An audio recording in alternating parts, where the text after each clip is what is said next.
খাদিজাকে কবর দিয়ে বিশ্বনবী দাঁড়িয়ে দাঁড়িয়ে কাঁদতে শুরু করলেন।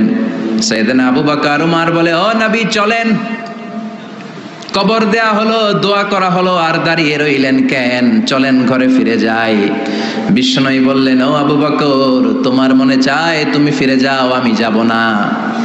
এই মহিলা সাধারণ কোনো মহিলা না, এই মহিলা হলো মক্কার জীবনে আমার বিপদের দিনের সঙ্গিনী, কলিজার টুকরা খাদিজা। কখনো আমারে ভুলে নাই, কখনো আমারে ছাড়া খায় নাই, সব সময় আমার শেল্টার দিয়েছে, আমার মাথার উপরে ছাতার মতো সব সময় আমাকে আগলে রেখেছে। আমি দাঁড়িয়ে থাকবো, দেখি মুনকার নাকির খাদিজাকে কি প্রশ্ন করে।